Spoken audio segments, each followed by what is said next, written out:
வணக்கம். இன்னைக்கு நாம ஒரு ஒரு பிரம்மாண்டமான விஷயத்த பத்தி ஆழமா பேசப் போறோம். ஆமாம். இது குமரி அப்படிங்கிற ஒரு நாவல பற்றியது. கடலுக்குள்ள மூழ்கி போனதா சொல்லப்படுற குமரி கண்டத்த அத களமா வச்சு எழுதப்பட்ட கதை இது. சரி. இந்த அலசலுக்கு நம்மளோட ஆதாரம் சாட்டை துரைமுருகன் என்கிறவர் இந்த புத்தகத்தை பத்தி பேசின ஒரு உணர்ச்சிபூர்வமான உரை. ரொம்ப உணர்ச்சிபூர்வமான ஒரு பேச்சு அது. ஆமா. அதுல அவர் இது வெறும் நாவல் இல்ல, ஒரு மாபெரும் படைப்புன்னு திரும்ப திரும்ப சொல்றார். நம்மளோட நோக்கம் என்னன்னா, அந்த புத்தகத்தை அப்படியே ஒரு முக்கியமான படைப்பா மாத்துறது எது? எதுக்காக அவர் அப்படி பிரமிச்சு போறாருன்னு புரிஞ்சுக்கிறது தான். கரெக்ட். ஆமா. இது ஒரு புத்தக விமர்சனமா மட்டும் இருக்காது. நீங்க யோசிச்சு பாருங்க.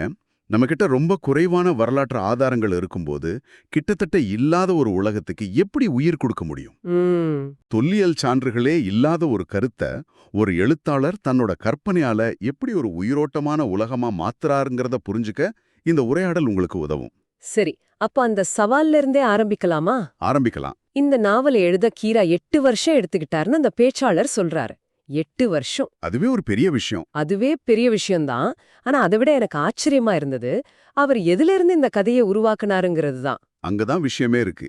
இப்போ உதாரணத்துக்கு கீழடி ஆதிச்சநல்லூர் பத்தி ஒரு சரித்திர நாவல் எழுதுறாங்கன்னு வச்சுக்கோங்க. சரி. அங்கே உங்களுக்கு ஒரு அடித்தளம் இருக்கு. யானை தந்தத்தால செஞ்ச சீப்பு, தங்க ஊசி, மண்பானையில ஆதன், கோதைன்னு எழுதின பேர்கள், இப்படி புடிச்சுக்கிறதுக்கு நிறைய விஷயங்கள் இருக்கு. ஒரு வீடு கட்ட அஸ்திவாரம் இருக்கிற மாதிரி. சரியா சொன்னீங்க. ஆனா குமரி கண்டத்துக்கு என்ன ஆதாரம் இருக்கு? ரொம்ப ரொம்ப குறைவு. சிலப்பதிகாரத்துல வர்ற அந்த ஒரு சில வரிகள் தான். பருளியாற்றுடன் பன்மலை அடுக்கத்து குமரிக்கோடுன் கொடுங்கடல் கொள்ள. சரிதான்.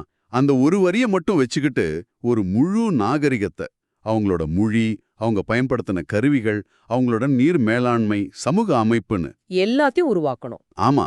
சொல்லப்போனா இது காத்துல கோட்டை கட்டுற மாதிரி ஒரு வேலை. எதுவுமே இல்லாத ஒரு வெற்றிடத்தை தன்னோட கற்பனையால நிரப்புறது தான் இந்த நாவலாசிரியரோட மிகப்பெரிய சவாலா இருந்திருக்கும். அந்த பேச்சாளர் ஒரு அருமையான ஓமை சொல்றார்.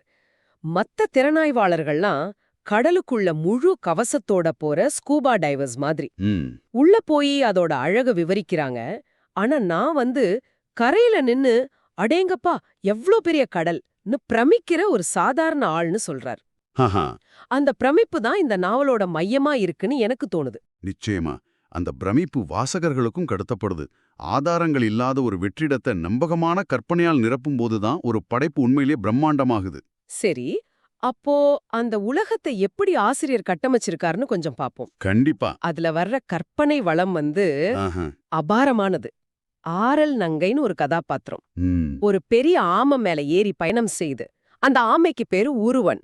அந்த பெயர்லயே ஒரு கவிதை இருக்கு பாருங்க. அதுக்கு ஒரு திட்டவட்டமான உருவம் இல்ல. ஆமா. அதனால அதுக்கு பேரு உருவன். இது எவ்வளவு ஆழமான ஒரு மொழி சார்ந்த படைப்பாற்றல். இது வெறும் பேரு வைக்கிற திறமை இல்ல, ஒரு உலகத்தையே அதோட தத்துவ அடிப்படையில உருமாக்குறது. அந்த பேச்சாளர் ஒரு விஷயத்த அழுத்தமா சொல்றாரு. அந்த ஆமை மேல ஏறி ஒரு முதலைய வீழ்த்துற ஒரு காட்சி வருமா? ஓ, அதையெல்லாம் படமாக்கவே முடியாது, படிச்சுதான் உணர முடியும்னு சொல்றாரு.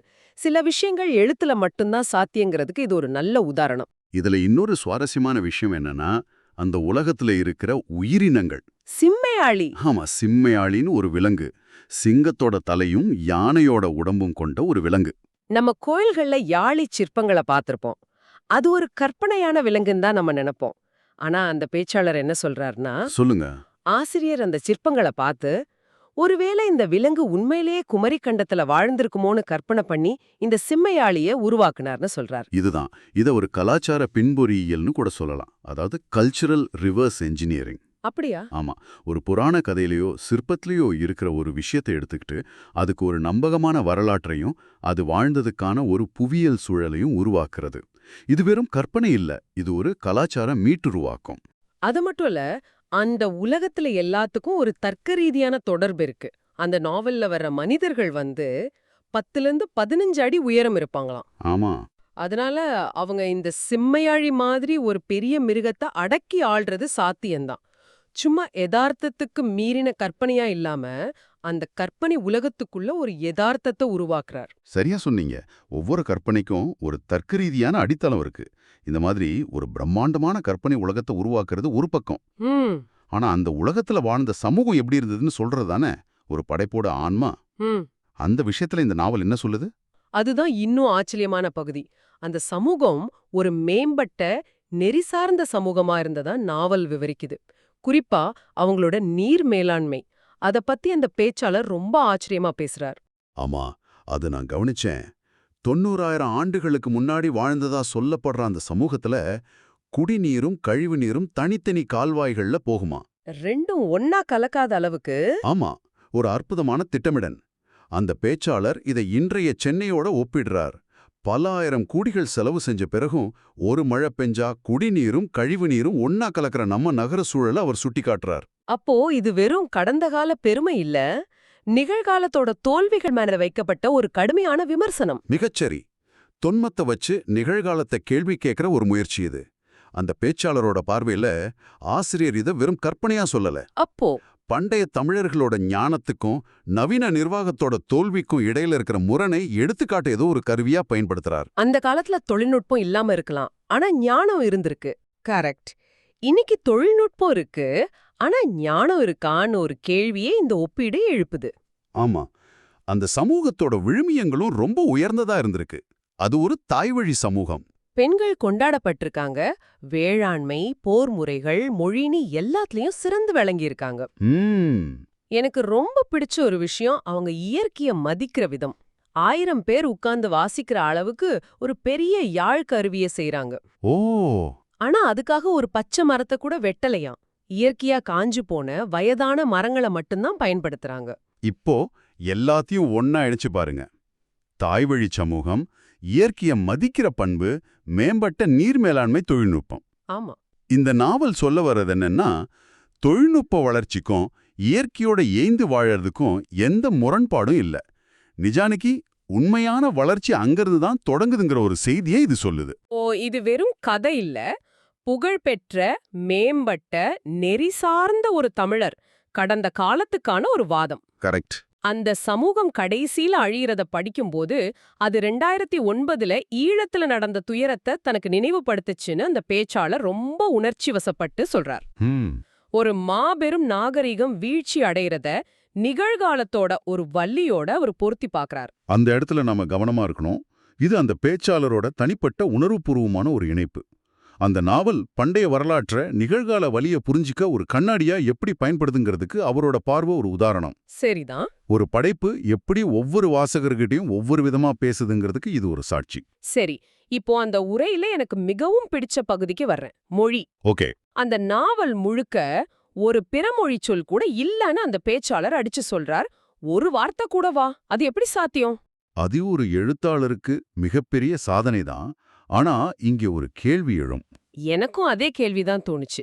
ஒரு பிறமொழி சொல்லும் இல்லாம எழுதுறது கேக்குறதுக்கு பிரம்மாண்டமா இருந்தாலும் படிக்கிறவங்களுக்கு இது ஒரு தடையா இருக்காதா? ரொம்ப செயற்கையா இயல்புக்கு மாறா தோணாதா? இது ஒரு முக்கியமான கேள்வி. இது கத்தி மேல நடக்கிற மாதிரி. மொழி தூய்மைக்காக போராடும்போது இயல்பான மொழி நடையிலிருந்து விலகிவிடும் அபாயம் இருக்கு. ஆனா அந்த பேச்சாளர் என்ன நம்புறாருன்னா, இந்த நாவலல் அந்த பெயர்களும் சொற்களும் கதைக்களத்தோடவும் அந்த உலகத்தோட தத்துவத்தோட ஒன்றிப் போறதால அந்த செயற்கையான உணர்வு வராதுங்கிறார். உதாரணத்துக்கு கதாபாத்திரங்களோட பேர் எடுத்துக்கலாம். ஆமா, இருவாஞ்சின்னு ஒரு பேர் முதல் தடவை கேட்கும்போது வினோதமா இருக்கு. ஆனா அதுக்குள்ள எவ்ளோ பெரிய அர்த்தம் இருக்கு. சொல்லுங்க. வீரமும் இருவா வாஞ்சையும் கொண்டவள். அந்த பேரே அந்த கதாபாத்திரத்தோட குணத்தை சொல்லிடுது. இதுதான் அந்த எழுத்தாளரோட வெற்றி. பெயர்கள் வெறும் அடையாளங்கள் இல்ல, அவை கதைகள். ஒவ்வொரு பேருக்கு பின்னாலியும் ஒரு காரணம், ஒரு தத்துவம் இருக்கு. அதே அந்த உலகத்தை இன்னும் நம்பகமானதா மாத்துது. ஆமா, செயற்கையா இல்லாம இயல்பாவே அந்த உலகத்துல அப்படிதான் பேர்கள் இருக்கும்னு நம்ப வைக்குது. ஒரு நிமிஷம், இப்ப அந்த உரையின் உச்சக்கட்டமான விஷயத்துக்கு வர்றோம். சரி. சூரியனை கதிரவன்னு ஆண்பாலா சொல்லாம கதிரவள்னு பெண்பாலா அந்த நாவல்ல சொல்றாங்க. அதுக்கு ஆசிரியர் சொல்ற காரணம் தான் அபாரமானது.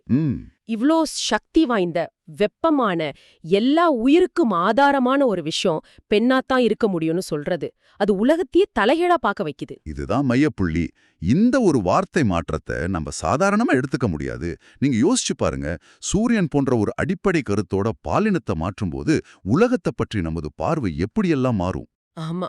சூரியன கதிரவள்னு சொன்னா அதிகாரம், படைப்பு, ஆற்றல் எல்லாத்தோட மூலமும் ஒரு பெண்ணா மாறிடுது. கரெக்ட்.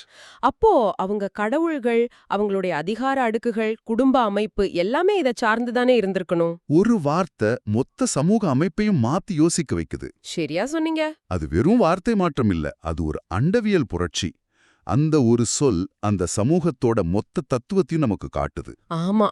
அந்த பேச்சாளர் சொல்ற மாதிரி ரமேஷ், சுரேஷன் அர்த்தமில்லாத பெயர்களை வைக்காம இது மாதிரி அழகான ஆழமான தமிழ் பெயர்களின் ஒரு கருவூலமா இந்த புத்தகம் இருக்கு. அப்போ இந்த நீண்ட உரையாடலுக்கு பிறகு அந்த பேச்சாளரோட பார்வையிலிருந்து நாம என்ன புரிஞ்சுக்கிறோம்? குமரிங்கிறது வெறும் ஒரு சரித்திர புனைவு நாவல் இல்ல. இல்ல, அது ஒரு தொலைந்து போன உலகத்தோட கற்பனையான புனரமைப்பு. ஒரு கலாச்சார மீட்பு முயற்சி, தூய தமிழ்ச் சொற்களோட ஒரு களஞ்சியம். ஆமா, மிக குறைவான ஆதாரங்களை வச்சுக்கிட்டு ஒரு மாபெரும் வெற்றிடத்தை தன்னம்பிக்கையான கற்பனையால நிரப்பின ஒரு படைப்பு இது. ம். அதுவும் அந்த நாவலோட முடிவு ஒரு தீர்வை சொல்லாம வாசகர்களுக்கு ஒரு தேடலையும் ஒரு பெரிய இழப்புணர்வையும் கொடுத்துட்டு போகுதுன்னு அந்த பேச்சாளர் சொல்றார். ம். புத்தகம் முடிஞ்ச பிறகும் அந்த உலகம் நம்ம மனசுக்குள்ள வாழ்ந்துகிட்டே இருக்கு. ஆமா, ஒரு காலத்தில் இருந்த மாபெரும் அழிவும் வீரமும் கொண்ட ஒரு சமுதாயத்தை எண்ணி பார்த்து அதை இன்றைய நிலையோட ஒப்பிட்டு பார்க்க தூண்டுது. இறுதியா அந்த பேச்சாளர் ஒரு முக்கியமான வேண்டுகோளை வைக்கிறார். வெறும் வீடியோ பார்க்கறதோ இல்ல நம்ம மாதிரி சுருக்கத்தை கேட்கறதோ ஒரு புத்தகத்தை நேரடியா படிக்கிற அனுபவத்துக்கு ஈடாகாதுன்னு சொல்றார். உண்மைதான்.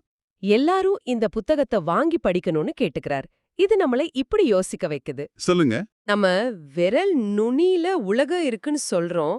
ஆனா 15 வினாடி வீடியோக்கள்லயும் உடனடி தகவல்கள்லயும் ஒரு கடலோட மேற்பரப்ப மட்டும் பார்த்துட்டு அதுக்குள்ள இருக்கிற பிரம்மாண்டத்தையே தவற விட்டுடுறோமோ? நல்ல கேள்வி. இந்த மாதிரி ஆழமான சவாலான படைப்புகளோட ஈடுபடுறது நாம நிறுத்தும்போது எதை இழக்கிறோம்? குமரி மாதிரி புத்தகங்கள் அந்த ஆழத்துக்குள்ள நம்மள கூட்டிட்டு போற ஸ்கூபா கியர் மாதிரி. நாம அதை பயன்படுத்த தயாரா இருக்கோமா இல்ல கரையிலேயே நின்னு பிரமிச்சிட்டு திரும்பிட போறோமா? இதுதான் இந்த அலசல் உங்களுக்கு விட்டு செல்லும் கேள்வி.